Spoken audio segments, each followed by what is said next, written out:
नमस्कार, मैं हूं आपके साथ विशाल कालरा। इस वक्त की जो सबसे बड़ी खबर और सबसे अच्छी खबर है वो ये कि भारत बायोटेक की कोवैक्सीन को भी इमरजेंसी इस्तेमाल के लिए मंजूरी दी गई है। जो एक्सपर्ट कमेटी थी उसने अपनी तरफ से सिफारिश की है कि इमरजेंसी इस्तेमाल के लिए इसे मंजूरी दी जाए। अब डीसीजीआई को फाइनल फैसला लेना है। जो आखिरी अप्रूवल है वो डीसीजीआई को लेना है। उससे पहले सीरम इंस्टीट्यूट की कोविशील्ड के लिए भी इमरजेंसी इस्तेमाल की मंजूरी की सिफारिश की गई थी। अब भारत बायोटेक की कोवैक्सीन के लिए यह पूरी प्रक्रिया क्या है, अब इससे आगे क्या होने जा रहा है, यह समझने के लिए ब्रह्म प्रकाश मेरे साथ है। ब्रह्म प्रकाश, जरा बताइए क्या रिकमेंडेशन, क्या सिफारिशें एक्सपर्ट कमेटी की तरफ से की गई?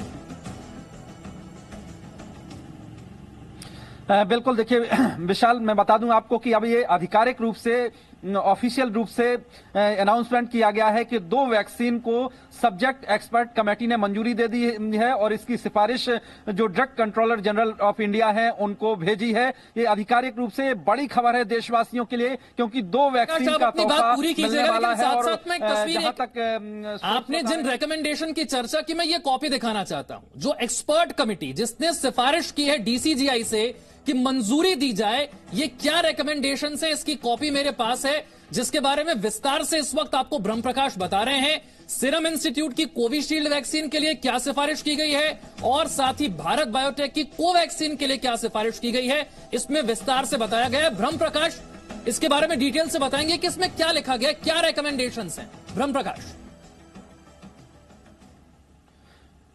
बिल्कुल विशाल, देखिए सीरम इंस्टीट्यूट का पहले नंबर पर जिसका जिक्र है, grant of permission for restricted emergency use of vaccine subject to multiple regulatory conditions, Serum Institute of India. यानी जो रेगुलेटरी बॉडी है देश में वैक्सीनेशन के लिए, उनकी जो मल्टीपल कंडीशंस होती हैं उसका पालन करते हुए देश में इसके सीरम इंस्टीट्यूट की जो वैक्सीन है उसको परमिशन दी गई है। सब्जेक्ट एक्सपर्ट कमेटी ने उसकी सिफारिश की है मंजूरी देकर, और ये अब डीसीजीआई के पास जाएगी और फाइनल अप्रूवल वहां से मिलेगा। इसके बाद देश में वैक्सीनेशन शुरू हो जाएगा। देखिए, किसी भी देश में जब भी कोई भी वैक्सीन को मंजूरी मिलती है या जब उसकी वैक्सीनेशन की प्रक्रिया होती है, तो जो जैसे डीसीजीआई है या दूसरी जो वैक्सीनेशन से जुड़ी हुई बॉडी है, इस तरह की नियामक बॉडी है, नियामक संस्थाएं हैं, उनकी कुछ शर्तें होती हैं, उनके नियम होते हैं, उनके रूल्स होते हैं, उनको फॉलो करना होता है।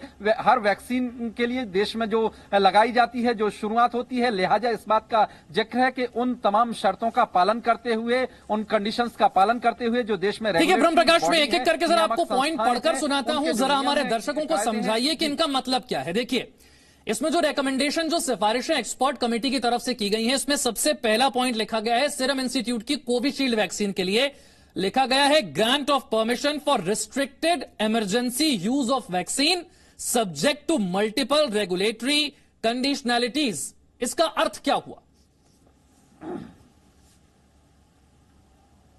देखिए विशाल, ये इमरजेंसी यूज किया जा रहा है, महामारी का दौर है, महामारी से बचने के लिए इसका इमरजेंसी यूज किया जा रहा है इस वैक्सीन का। ब्रह्म प्रकाश, जो पहला पॉइंट था वो आपने समझा दिया। मैं दूसरे पॉइंट की तरफ बढ़ना चाहूंगा। ये जो आपने बात कही, ये सीरम इंस्टीट्यूट की वैक्सीन जो है कोविशील्ड, इसके लिए थी। अब भारत बायोटेक कोवैक्सीन के लिए इस रिकमेंडेशन में क्या कहा गया है, मैं पढ़कर सुनाता हूं, फिर आप इसे विस्तार से बताइएगा कि इसका अर्थ क्या हुआ। इसमें लिखा गया है grant of permission for restricted use in emergency situation in public interest as an abundant precaution in clinical trial mode, especially in the context of infection by mutant strains। यह भारत बायोटेक की वैक्सीन के लिए कहा गया है। इसका अर्थ क्या हुआ?